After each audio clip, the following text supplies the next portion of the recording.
Anyway, I've got 3 chapters. They're all very short. I'm only up here for 15 minutes. I won't go over. This is from a novel I'm working on right now, titled The Rise and Fall of Lemaster's Esoteric Archives. Chapter 1, The Archives. Lemaster's Esoteric Archives. Those words used to carry weight. If you're of a certain age, you might recall that very special corner shop, drugstore, five and dime, supperette, package store, bodega. In whatever town you grew up, I bet you knew where to find the best kinds. The revolving rack filled with bright booklets, that was where you went while your parents stocked up on cigarettes or deodorant. This didn't allow enough time to get into the adventures of scantily clad muscular heroes, but if you turned to the back of any comic book, you could lose yourself for a minute or two, studying the ads for voice-throwing devices, plastic vomit, or invisible ink. Perhaps you even remember the small but intriguing advertisements for Lemaster's Esoteric Archives. Send us a stamped and self-addressed envelope, and we'll mail you one of our catalogs. Popular categories include secret societies, infinite powers of the human mind, suppressed science, seduction techniques of the ancients. Allow me to introduce myself. My name is Milton Lemaster.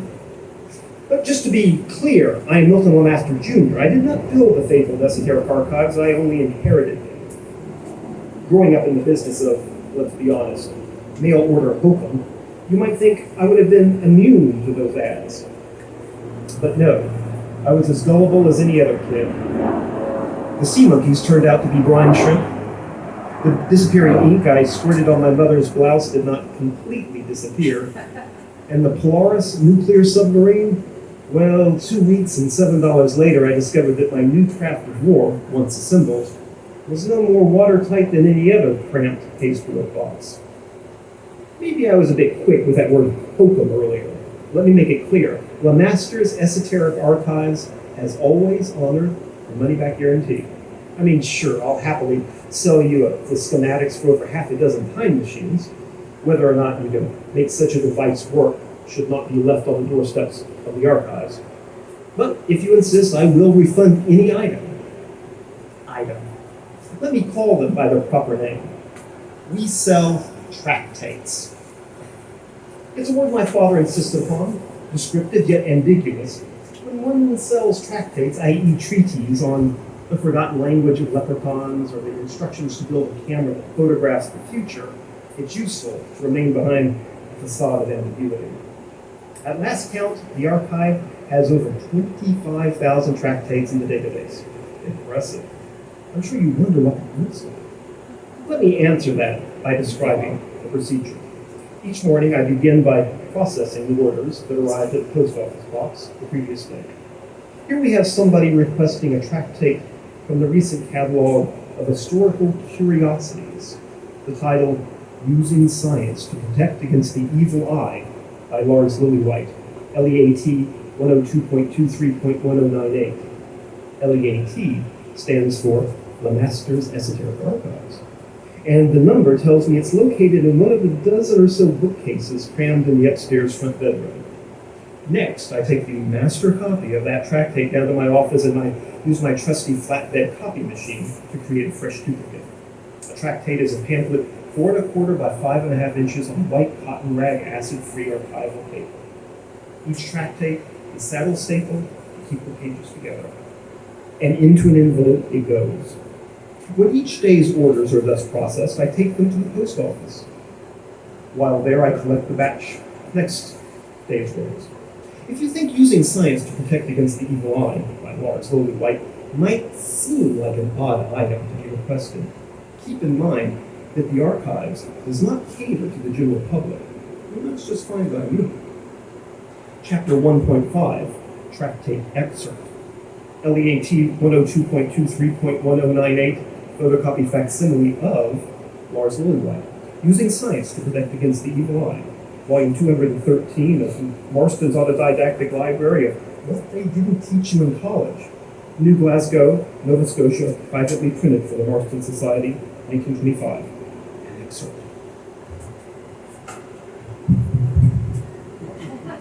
We will concern ourselves with ocular extramissions as they pertain to humans. Whether such forces radiate out from the eyes of lower creatures is currently unknown. However, we can assume that humans, because of their superior brains, are the strongest emitters of this specific electromagnetic energy. Why the brain? It's the evil eye, not the evil brain. Well, the eyes might be how these energies make it out into the world, but they are certainly not the source. Science has demonstrated that the organ which generates the most electrical activity is the brain. But because the brain is encased in the tough shell of the skull, the electrical waves are blocked from traveling freely about. The only openings of note, the eyes. When these rays are focused by the organs of sight, they gain the strength to make their presence felt. It need not be a malicious gaze to make the recipient feel unease. Now that we know that the evil eye is a manifestation of nature, not magic, we can begin to consider how one might guard against it. Fortunately, we already know how to do this. If you recall from the previous chapter, our research team, in attempts to measure the force of these emissions, happened upon a material that interacted with these rays. Our delicate wafers suspended in the Leyden jars by silk threads could only be moved by our concentrated gaze only after we coated them with selenium. Then they moved because of the fact that these rays of ocular emissions cannot pass through the selenium. The kinetic energy of the rays was transmitted to the wafers as motion. One gentleman who witnessed this experiment suggested I patent a machine to use these forces to power our cities instead of coal. He admitted as a joke. But the truth is, one day such devices will become common. The effect of concentrated brain waves is slight, true, but when amplified by thousands or dare I say millions, the aggregate could achieve astonishing results. And for those who would claim such a thing to be unethical, is it any worse to suggest that legions of people earn their daily bread by lounging on tiers of cushioned seats while staring unblinking at selenium-treated turbine blades for hours at a time, than to have the same people drudging underground in coal mines with pickaxes and hand carts? I imagine that while engaged in this powerful act of concentrated gazing, that the multitude might enjoy those radio dramas recently introduced by BBC. However, such matters should be left to the engineers and politicians. Let us return to the matter of the evil eye and those who suffer from its effect.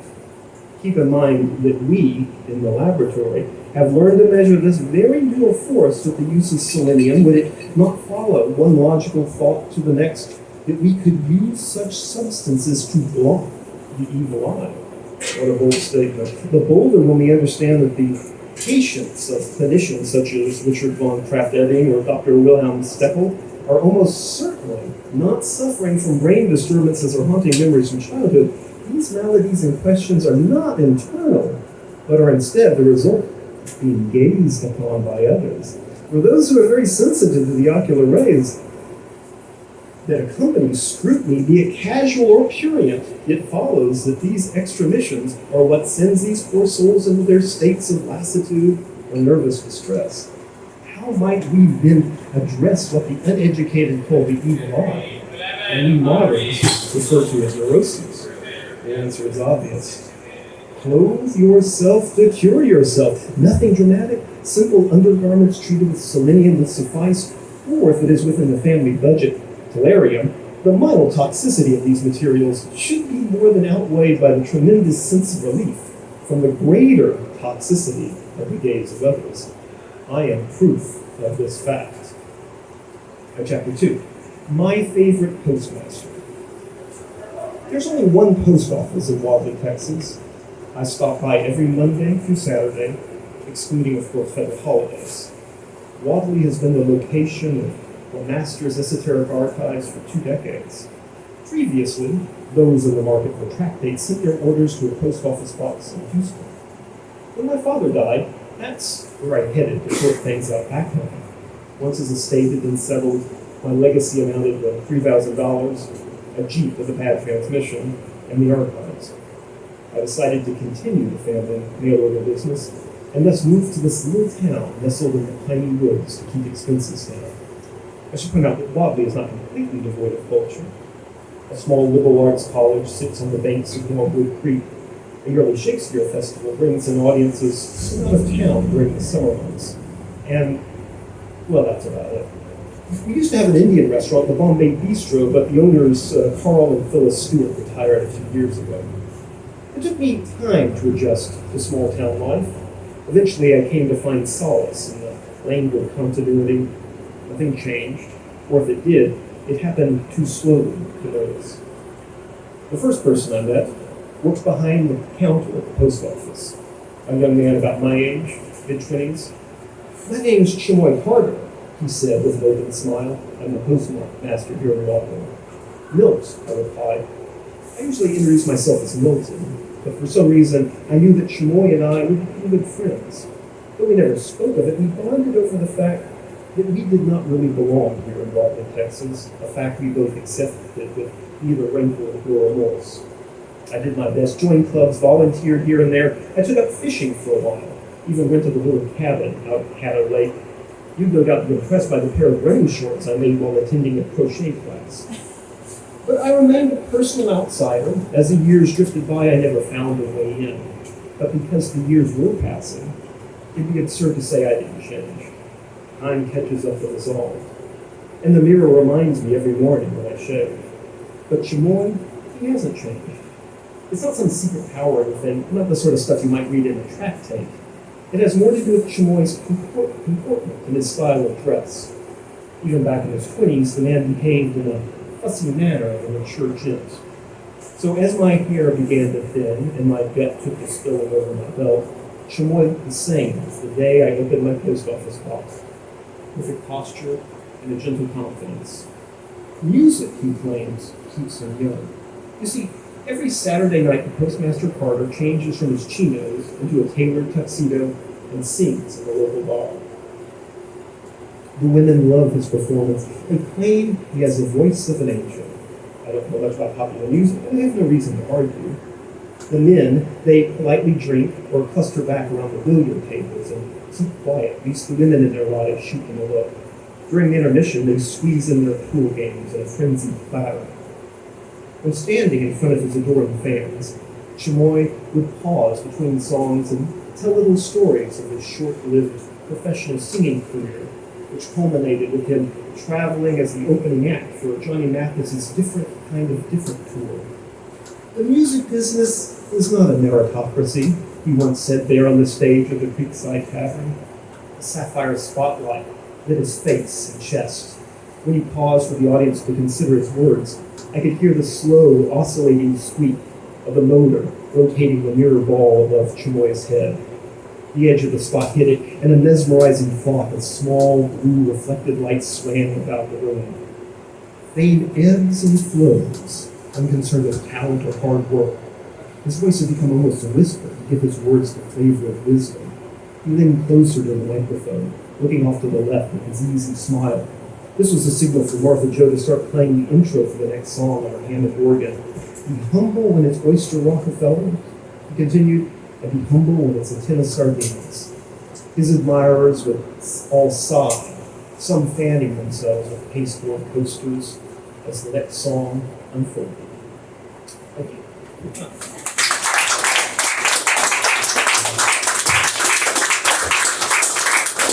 All right, I want to read from the new chapbook. Kitty's Compass just came out this past spring, and I'm going to read a little bit from that. But first I have a memorized quote. I miss when home movies were shitty. I felt so seen and heard by Satan. Those wavy lines that would keep moving even when it was paused. The trick of using a butter knife to line the tape back up.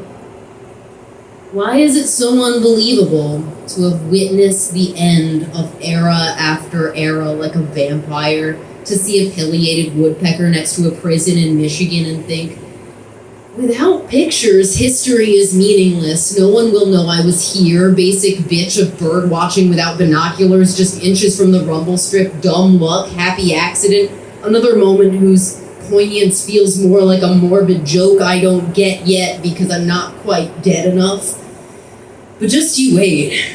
I'm lying down in lots of pentagrams and praying to the planets. I'm growing scales on both my eyes to then slough off. I live by a strict schedule of scribbles in the blank space. I kiss the TV and the static stings my tongue. Now I understand why kids stick forks into electrical outlets. To meddle in the source of magic. To meet the beast behind the hum.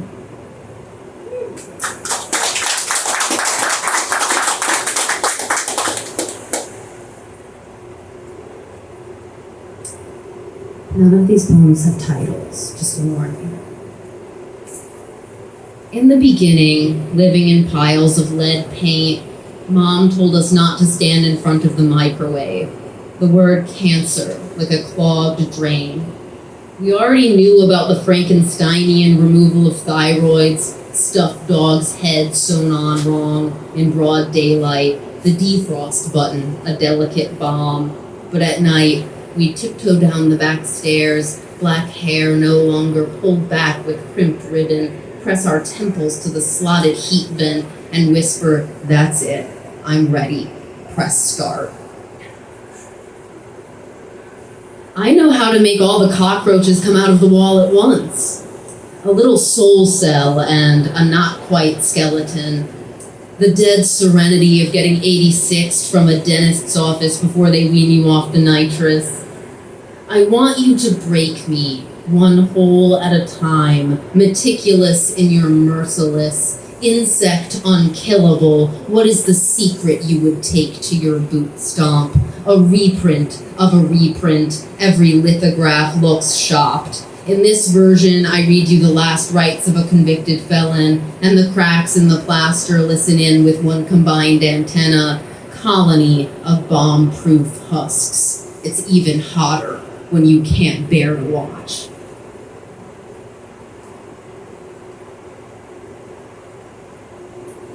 Right, this poem always makes me uncomfortable to read after pandemic. It was storming. Unmapped waterfalls of the Upper Peninsula, dilapidated barns of backwoods Illinois. Get nostalgic for the apocalypse. Midwest, past and future lying down together in the same overgrown cornfield, happy to be flown over by the rest of the world.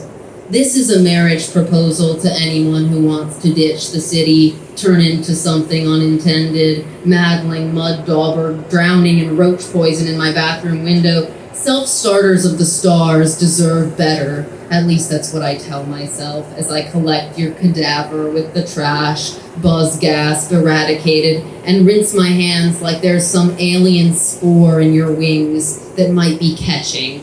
Whoever's listening, NASA, Department of Energy, vast human headwinds of municipalities unraveled, let it be catching.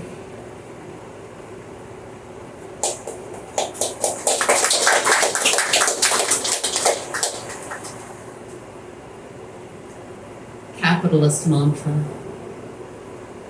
Deep down in my utmost escrow, overstuffed loan shark, I know if I bootstrap loud enough, leave the tags all attached, magic the tax away under the table, kick my own ass, lasso an old money hubby, metal detect enough prosthetic limbs of armies. One day, there will be a miracle wedding between hoarder and hoarded, and by the Lord God and all the mega priests. Even if I die before I wake, I will be able to afford it.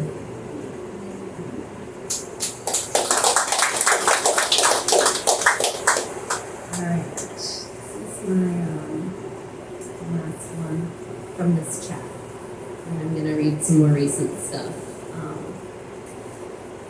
Back when I was someone called baby, the foxes strutted right up to me, as if the astounded could be counted.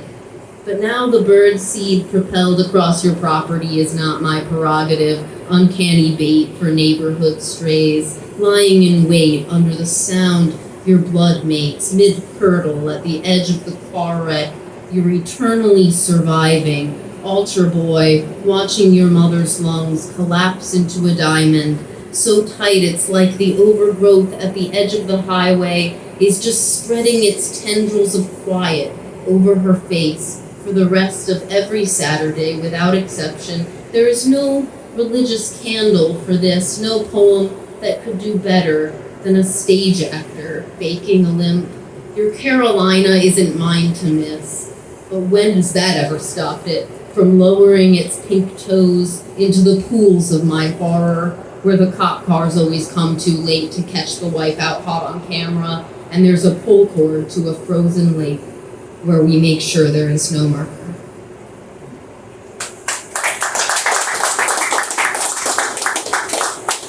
All right, so actually timing myself for the first time in my life.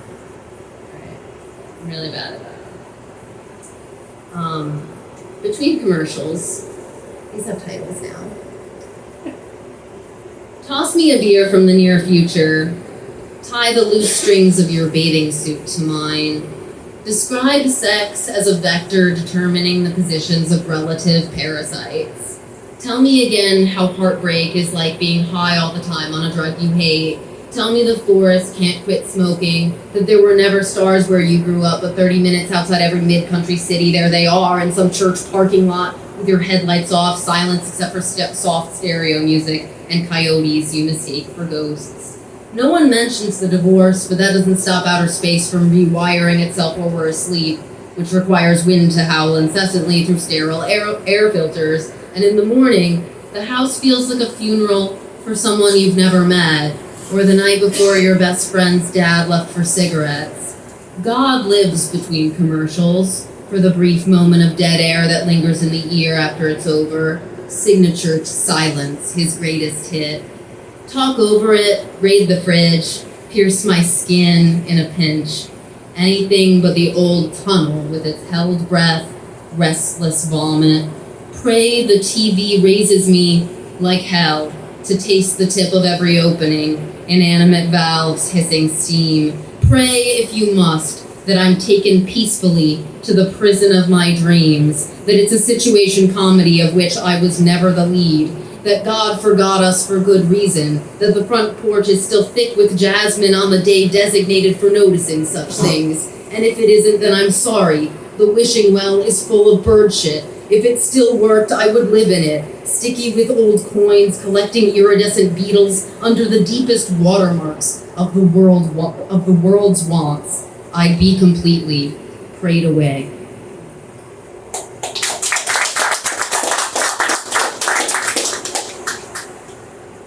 Belief in evil. When you believe in evil, steaks don't taste right. The lilacs collapse under the weight of dumbstruck fungus. Little girls still hide, like I did, from pickup trucks in the park after dark, new crop tops snagged in brambles but half repaired down the block. Nobody's watching until you don't want it. Then they're everywhere, resowing the flowers and asking what happened. So you say evil. Beware of dog, a bad man is easy to find. And all the aftermath nods knowingly, like it's normal for escape to feel as narrow as the throat mid-swallow, mid-throw-up. People who believe in evil tend to believe it lives here, in the gut, with the rest of the engines we've forgotten how to take apart. Parasitic, sick with secrets, past quick fixing. At dusk now, we lock the doors to shut it out, but it doesn't work. I don't believe in evil, and if I did, I have already worn it thin.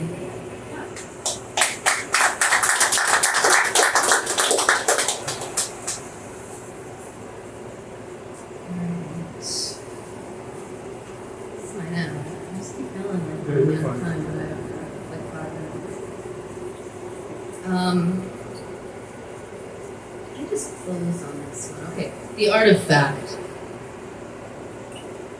Bridges aren't built to get over it.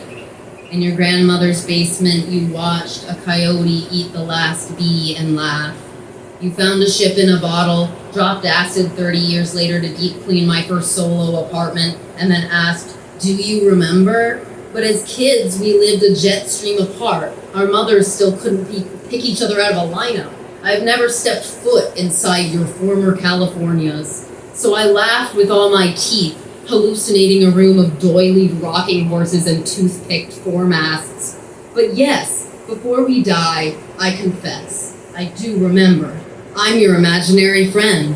Balanced in glass, anchored mid-brain, I was there for the construction of the lake you can't escape. I twitched my wings across the peeling paint of your solitary confinement. I circuited the electricity for this conversation to take place. I am the god in the machine of manic pixelated demonology that governs us, yes. I saw the ship in a fucking bottle, and it was beautiful. I think they made it just for us never to get over.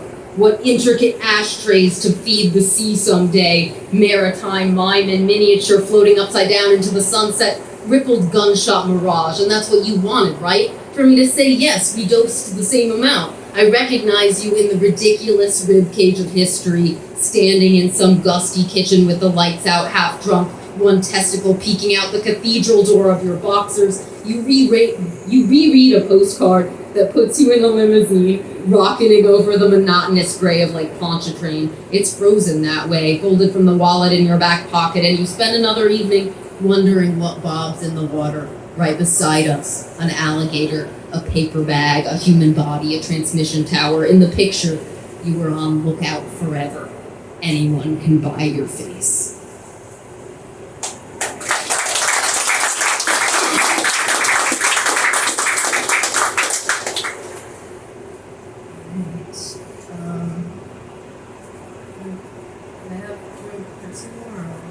Sure. Alright, Hustler's Gambit. I'm going for 2. In a stalemate, the only legal move is back into the box. Competition without winner, all your try-hard advances called off. I melted the Earth's small intestine into a necklace to sell on Etsy. I diamond-encrusted my disability for mass consumption at market. On the way from the office to the warehouse to the porn shoot, no smoky football patty cakes, the floodgates into submission whatsoever. I am ineffectual at barricading the rain, and it says so right here on my resume, under the section in which I profess love for all companies, conglomerates, and their offspring, under the section in which the gods speak through me in Social Security numerology, under the section in which I earned degrees inside a soda bottle you left sticky and surrendered to a colony of bees, under the section in which I was once smart enough to learn chess from a dead man and kick his ass, under the section in which I cheated just by staying alive long enough to rewrite the stalemate, and who cares? All the witnesses have since moved into dark boxes. I wouldn't take them out now, except to estimate their worth at auction. I wouldn't bring up the past, except to sell myself hand over fist, portfolio of misremembrance diversified across carefully cropped countryside. I stand before pastoral backdrops, sobbing like the death is fresh, reciting prices of subscriptions. There is no better time to grift.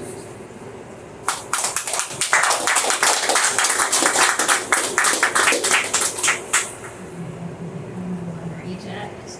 Okay, I know I've read this in front of Jonathan before, but I'm closing with Hallowed Be the Whores, my unpublished hit. If anybody wants to publish this poem,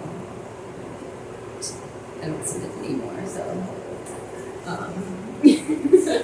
I like must be solicited, like I'm a diva. No, I'm just depressed. It's okay. Hallowed Be the Whores. To my neighbor who was offered a $20 BJ on our street during pandemic. To my sister and Craigslist and all its rabid gods who aren't in heaven. To Julia and Maya and Rachel and the clubs that kept them awake on Molly and Lucy and Tina and the promise of parties that pay. To the Barbie doll who broke my hymen so I might feel no pain in the valley of the shadow of first sexual encounters, amen. Hallowed be the whores, the sugar babies, strippers, porn stars, cam girls, escorts, freestylers, hearts of gold, cold hustle, whom I owe by the dozen.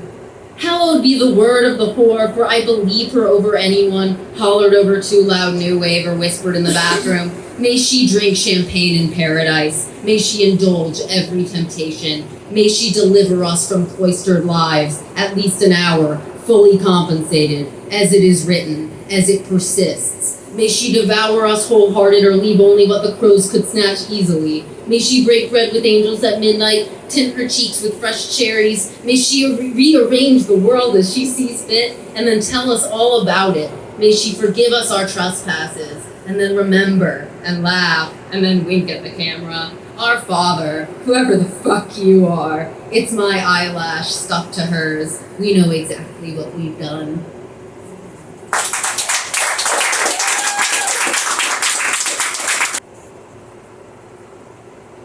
What's that? You hear me? So, they call me Lil J. Now, I don't know you yet, so I ain't gonna get into what my real name is right now. I mean, my mama, my aunt, my grandma, my pawpaw, my friends, even teachers call me Lil J. I don't remember a time when I was called anything different. I guess the name just kind of stuck. Like J was my reward for surviving all the other alphabets. It's like, my real name ain't really my real name. Alright, let me put it like this. Some days I don't feel like life is real. I don't feel like school is real. I don't feel like I'm real. Like it's all made up. Like all these rules and punishments, all this death and pain gotta be fake. It's all gotta be a part of a dream or a nightmare, and maybe you ain't having the same dream. Maybe you ain't living the same dream. And maybe you can get some rest and maybe you can get some truth out of this. That's why I'm telling this to you. Trying to get people to understand what happens in these schools. I hear teachers say we don't take our future serious enough. Maybe we don't take our future serious, but don't nobody take us serious. That's why I'm telling you this. I'm trusting that you'll believe me. I'm trusting that you'll know what to do with this once you finish reading my story, which is like all our stories that have never been told and believed. I was born in New Orleans. My parents are from New Orleans, and their parents were from New Orleans. We ain't got a lot of money, but baby, we proud to be from here. I grew up in the lower Ninth Ward. My mama was out the Callio projects, and my pawpaw was out the Desire projects. Most of them torn down now. They replaced them with some fancy apartments with fresh paint and plants. And yo, you ever notice there ain't no trees in the hood? My TD say it's because the government trying to melt us down into something better. She come over one day all out of breath, talking about they gentrifying out here. I just saw a white woman walking the dog on Magnolia. Shit was so weird, damn lady made me clutch my own purse. Now, my pawpaw would say that's just the New Orleans way. That every year something black closes. That every year something white opens. In the same space that used to keep black folk open, they playing chess, he'd say. Only we ain't much on the board. Now, I don't know if you're at home, if you're in a library or ducked off in a quiet corner reading this. I don't know if gunshots, if screaming, if police, if storms hit your ear like a heartbeat drumming in your head, dancing in your head. I don't know if you're like me. If you hear noisy memories that yell into your world, that yell into your focus in the middle of the night, in the middle of the day, in the middle of class, in the middle of trying to live quietly, my city is loud. So loud that people from quiet places, people who know how to forgive themselves real good, fly here. They eat, they drink, they praise themselves like the French Quarter cleanses sins, like Second Line Sundays hope the soundtrack to heaven. I don't know no other place and I don't want to. If you're from here, New Orleans is bone in your bones.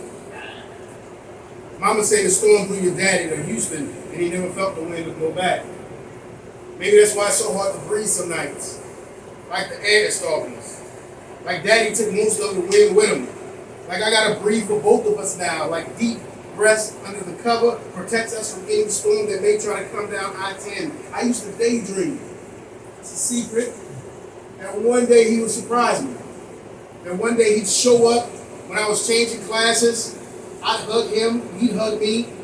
Everybody else would go to their classrooms and the hallway would be all hours. We would talk about everything. He would tell me that he's proud of me. He would tell me where he's been. I'd be so happy that I learned right in the middle of the hall a new way to breathe. I keep that new way safe all day, then I take it home and give it to mama. My mama, Latoya Jones, went to the same school I go to now. It was called something completely different when she went here, and it'll be called something else after whoever takes it over next year. I've been in this building my whole life. I've seen principals leave, teachers quit on us in the middle of the year. I'm in the 8th grade and we just find out the school is closing after this year. So Why in the hell should we keep trying when the whole damn building is giving up? I have no idea where I'm going next year. I don't know if it'll be better at another school, but I figured just about anywhere got to be better than here. And if it wasn't for the council and Mrs. McLeod, I would have been stopped coming to school a long time ago. Like you know that teacher. Everybody likes, they funny, but they let you slide sometimes even when you cutting up. It's like going into another building, another country when you're with them. They got the calm music playing, plants hanging, and that thing that blows out the nice smells, well, that's Mrs. McLeod. I have no idea where she's going next year, but I figured just about anywhere would be better because she's there. But let me tell you, I hate my other teachers. I mean, every single one of their raggedy selves. I hate that they don't know what they're doing, so they pick on you. I hate the culture team. I hate the stupid essays they make us write. I hate walking in a straight line like I'm in jail. I hate level 0. Matter of fact, I hate all them damn levels. I even hate the cafeteria workers, the bus drivers, the custodians, the nurse, the old man who lives with his dog next to the school, the dog who lives with the old man next to the school. But most of all, I hate my social studies teacher, Mr. Warrington, with a passion. You know that teacher. Don't let you get away with nothing. Like they live to punish kids. Like they live to give out homework. But that's Mr. Warrington. Men with no facial hair ain't really men. That's what Mama said. Mr. Warrington got to be about 7 feet tall, long blonde ponytail, round green glasses, pale face like he been hiding from the sun, large body like he been hiding from the gym. I'm glad the school is closing. To be honest, they down bad for not closing this building a long time ago.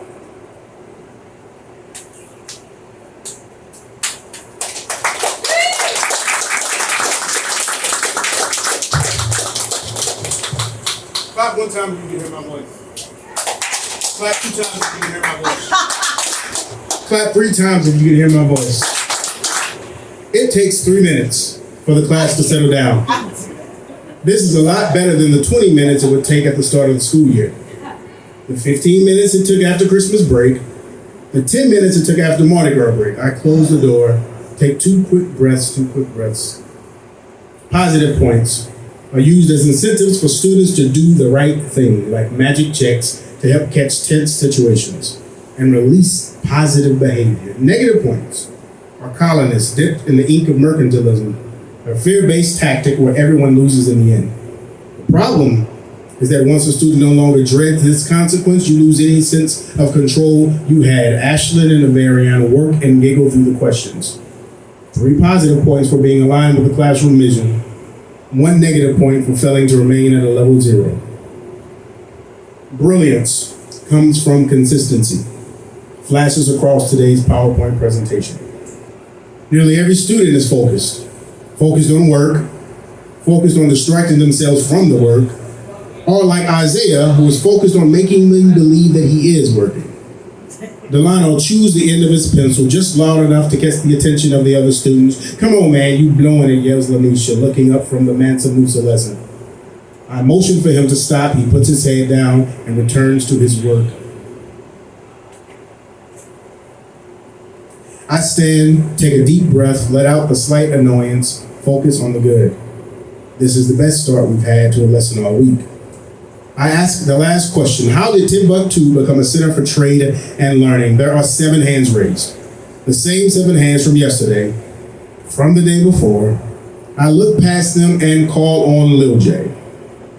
No response, of course. Lil J, who sits in the last seat of the last row, who walks in quiet and steaming, who walks in on the days he shows up, brewing and ready for a fight, ready for a reason to run away from his work. I call on him again. Lil J, how did Timbuktu become a center for trade and learning? With his head down, he twitches at the sound of his own name. I know that he knows that I know that he can hear me. Lil J turns to me, turns back around without saying a word. His right elbow covers the bottom half of his paper, just enough to leave the top where he has failed to even write his name on display. He ain't did nothing to his paper, shouts Anaria. His name ain't even on it.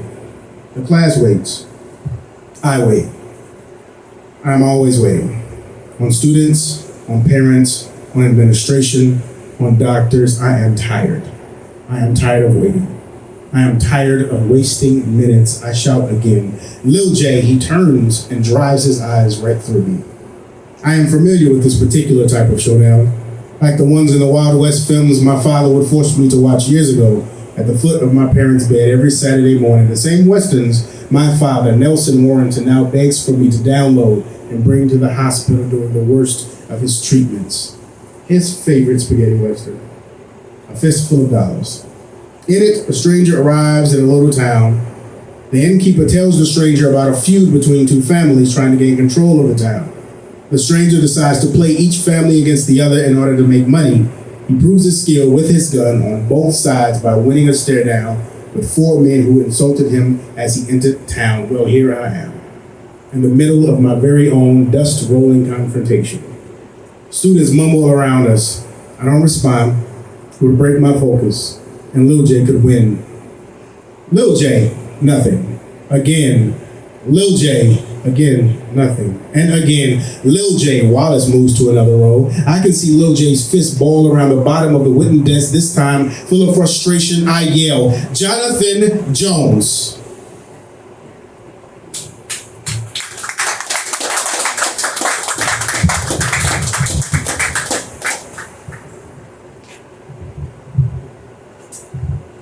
The last time I heard anyone call me Jonathan was just before Grandpa Lobby got too sick to fuss at me while playing video games on my phone. Thing is, I started mourning about a week before he died, like I could feel it.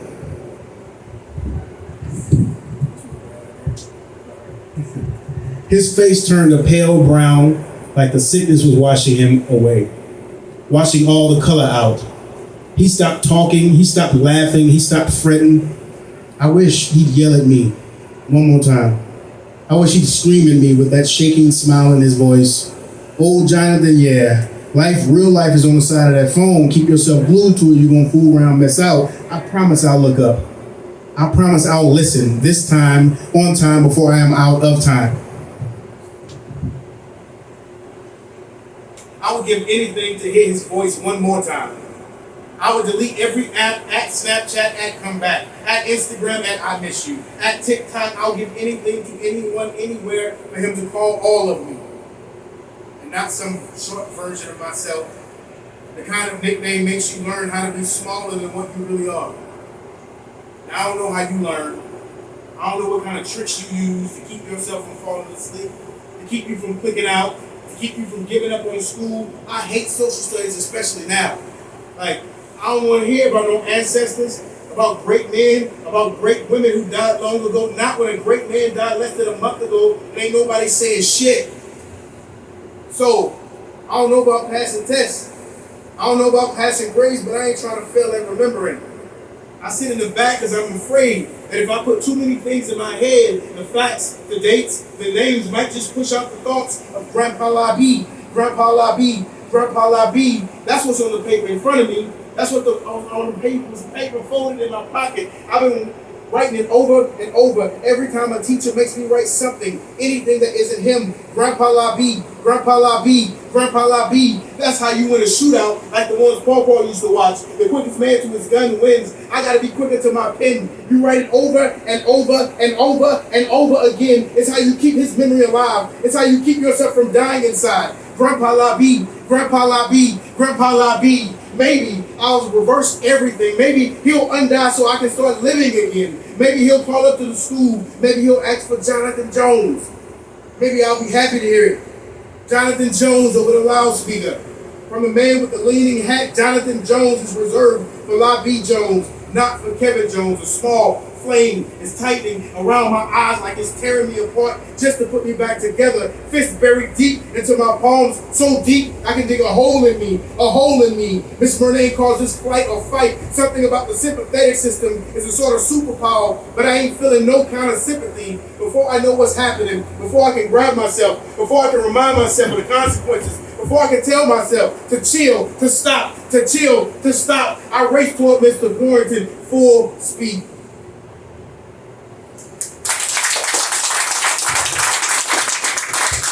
So, I'm just going to read from the book. I don't have any new poems to read tonight. I'm just going to focus on this.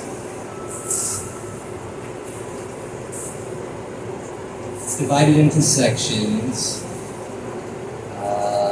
First one is called infection. On that day, my soul grew smells. Just to begin, COVID came, well, in January of 2020, everyone in their house got very sick, and my wife was sick for a long time after that. And I mentioned all that because in hindsight, based on how things went, it looks like it was COVID that made it. But in January 2020, we didn't know about COVID. We didn't know about COVID. So on that day, my soul grew smells. Yes, I was.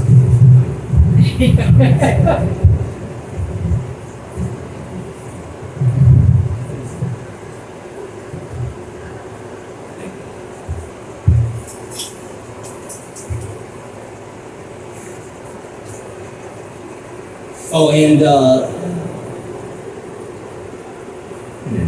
on that day my soul grew smells. Once upon a midnight infection, tormentor of my dreams, and I think of it as I lay engaged in contaminating and awoke. I awoke and flung the infestation. That seizure became the lonely sepsis. Infection, chuckled I. Yes, infection. Later, soon, new dreams became animal bite. Deep into that darkness sneezing, once upon a midnight smell of cough, said I, thing of three. I sat engaged in vomiting. Gut turned tussle hemoptysis, and on that day my bed grew sappy. Cough, tormentor of my dreams. Cough, chuckled I, yes, cough.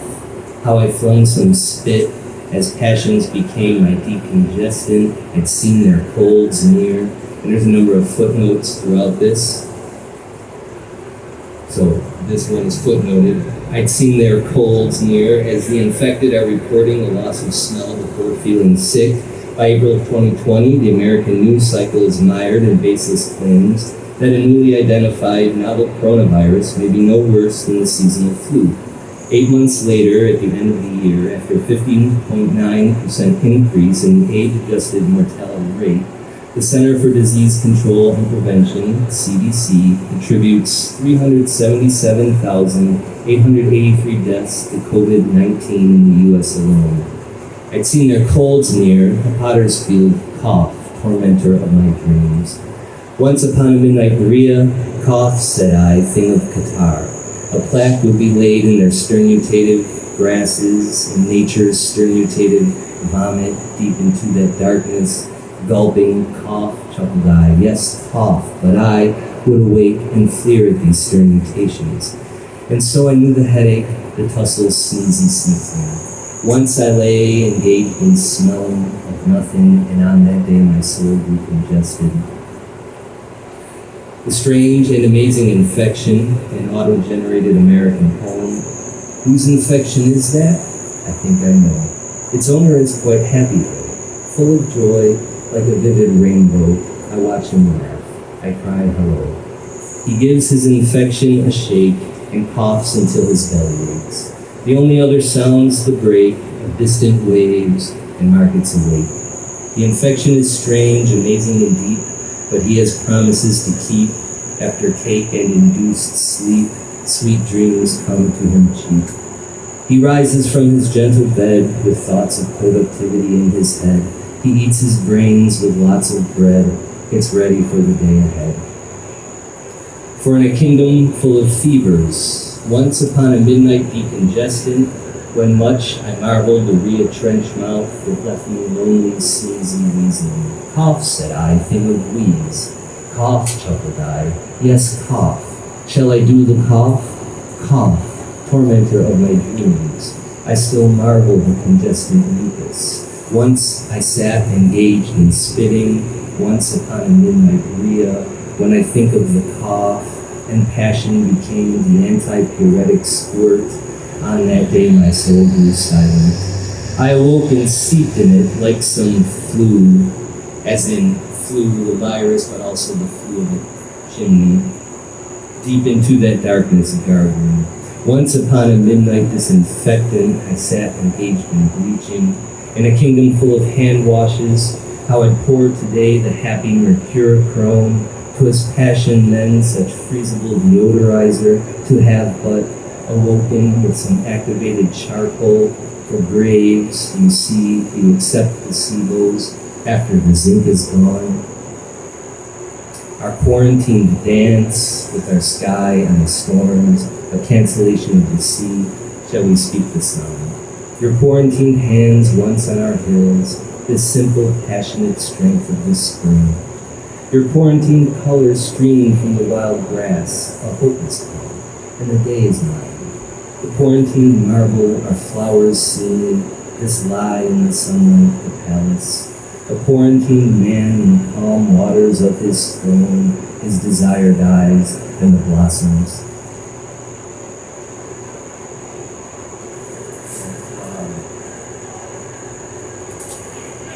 And then it changes. There's a section, Simple Sabotage Field Manual, which is the subtitle of the book. It's derived from there is a Simple Sabotage Field Manual that the CIA put out in 1944, Office of Strategic Services at that time.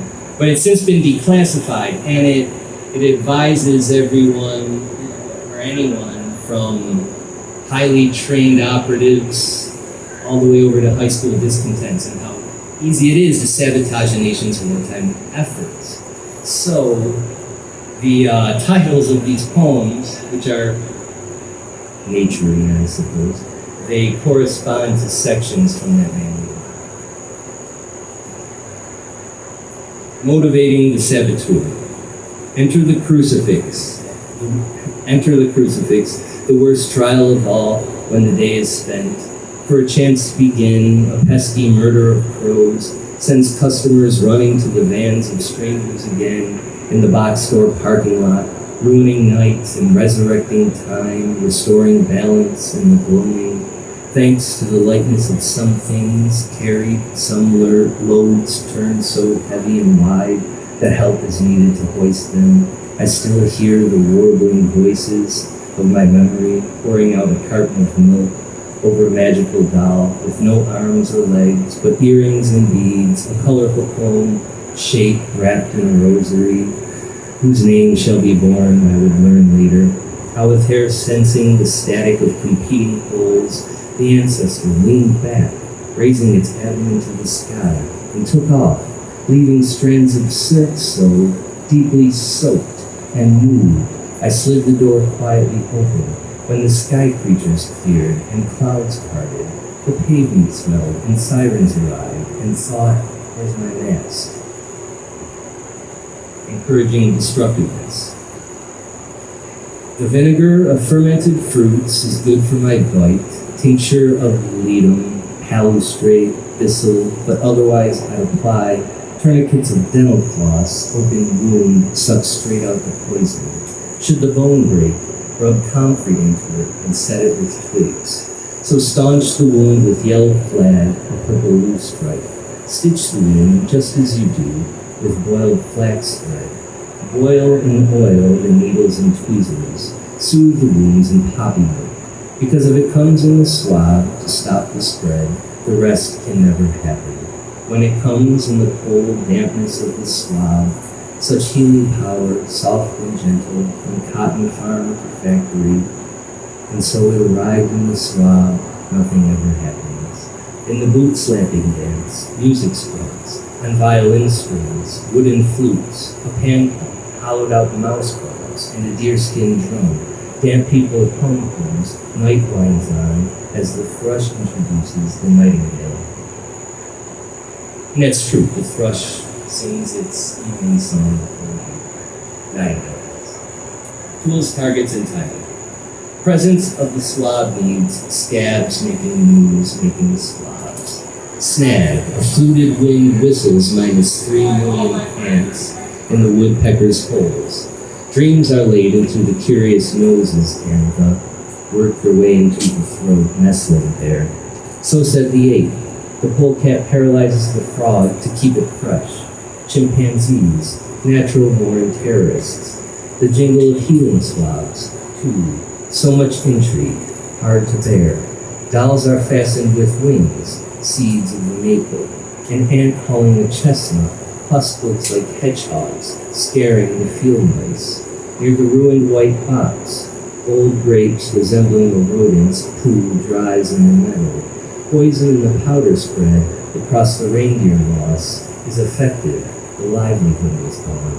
The ugliest reactions was prosecuted, mistreated in the hall of mirrors, quite friendly, but blind as bats.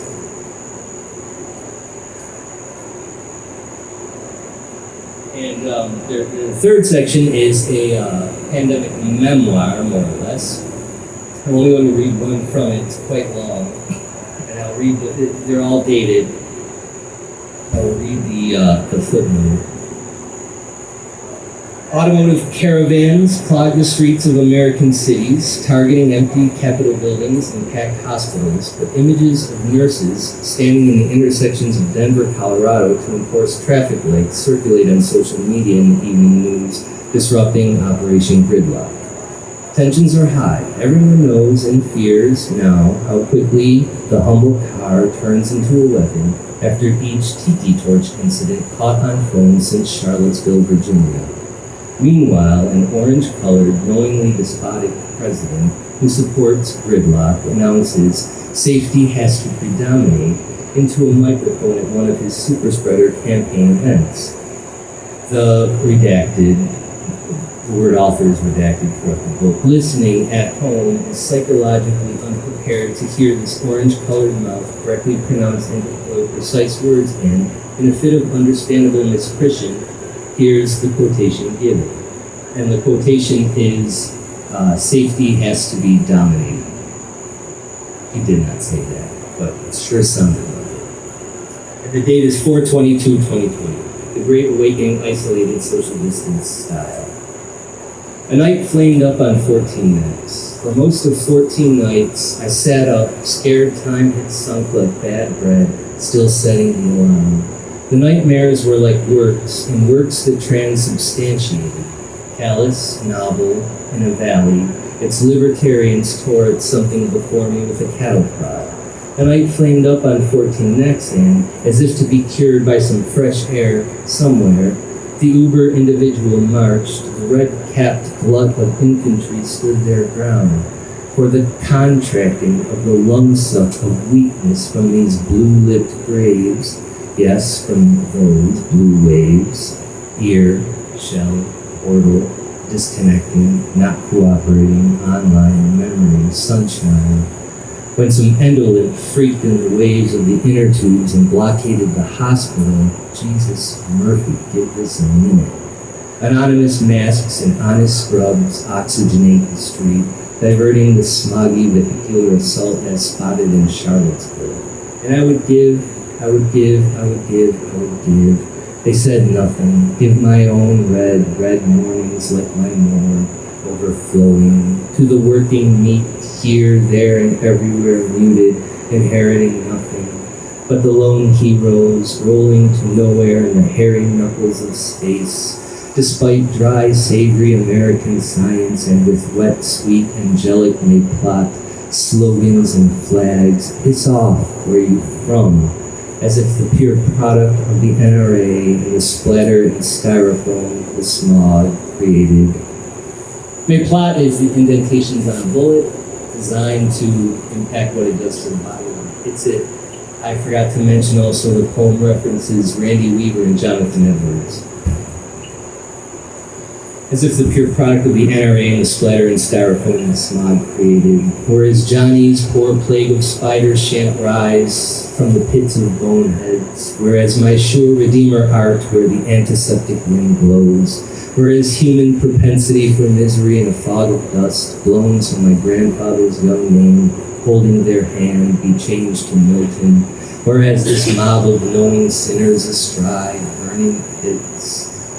Mangled reflections in their fishy shades, automatic weapons, shucked verses, false flags of plenty. Whereas all this, so some able-bodied memers of e-doggerel and digital transfer, memorabilia in the garage, immaculate dentition, so just whereas Johnny's spiders when the wind is westerly can hasten to see on webs loaded with progressive bugs a world bedecked of kites. All trucks shall be flagged as Aryan, groped and searched by hand. Bombs, and behind such tired ears, some years, jokes, and a taciturn weaver burying the fam in the pellets of their brand food. Under the old home on the mountain where a liberated road went, dirt trapped in some pines, steep cliffs and rivers, maintained by the words of verses lying with bodies, immediately perceives it and feels when it's touching, demanding wings.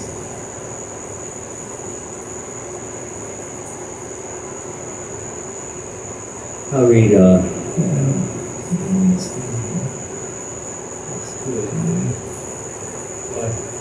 then, so there's another section. The poem titles are anagrams.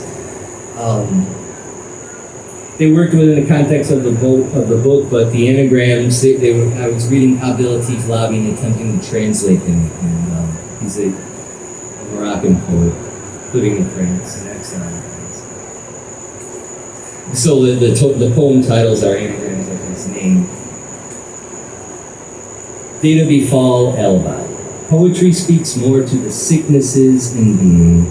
Even if of the poets life is still the most solicitous, it is not to dissatisfy anyone. More visitors come here, that's true. Among me visitors and a weakness for the stray. We push it by pure wish and conscience of a certain risk. My door was never provided with a doorbell.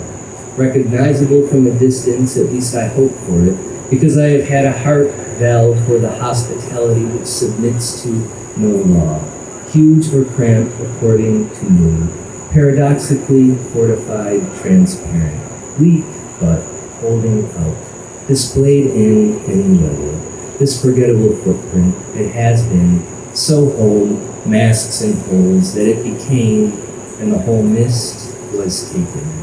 History, this practical joker, ingested in another way. My peeling destiny should have been to be a textbook, a lead one probably. I would have been able to not go to school. It is necessary to know how to manhandle myths. Let me just say that we took this incidentally. 2 T's. To whom?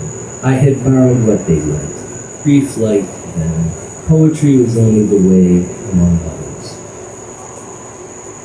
Ba Data Bill Life. As he is strong in his child runs, dangerous games of adults, what does he come to make opening the show why him he doubts nothing, suspects, notices much, he speaks little as the squares of his meals he draws it from gestures reassured between good and evil, the boundary comes, the call to see into the near future under the sun.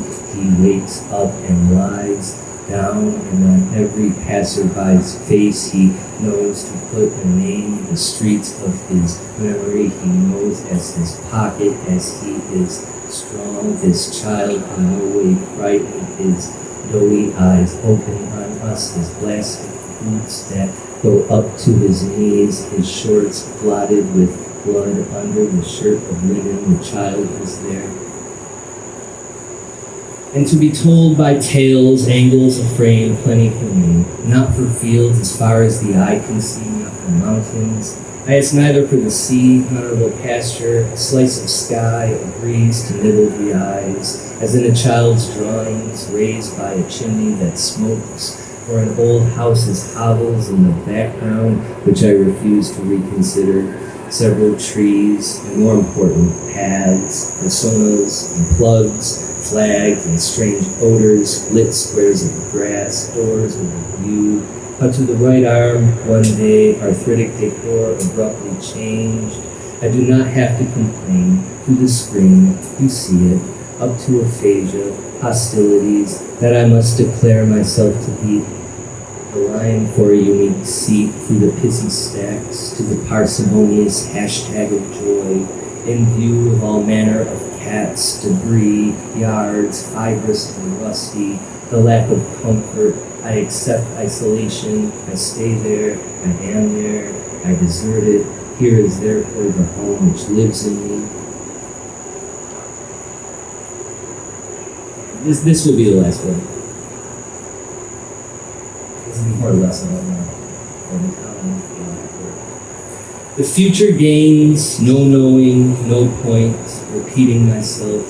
Next door turns sick, desire is complacent. Seemed interesting though, in front of the question. We got soaked where the ends. Good money, ignoring, multiplying, flag, the foam out there, stuck to the riverbed. Pure, super fun country water, indigenous now, accustomed to flying right through it, over contaminated ground, surly, we're all taken, his ma bypassing her vision, transit, the creek ran through it, lawns, angelic foundations, birds formed with seeds, feet trampled in the flesh of sour worms. Their revelation doesn't comfort me out of kindness. Their meat is what's been denied. Infernal snake dens, traceless for overnight activity, the spoiled blossoms of the years, the fleshy blockages of the drought, of the sun's raw power, the skinned exhibitions of humble days, the least fraudulent antonyms of what unfortunate light has been found, what diurnal chattering, what sorrow of starlight, of quiet waiting, not for dark, bleak vision. Flesh yet immortal, in light of the greased visions of the animals, would listen to those least mechanical abstractions, to painful dirt, being joyful, ignoring and knowing the simplifying mask of denial, those bird feeders covered in bird shit. Thank you.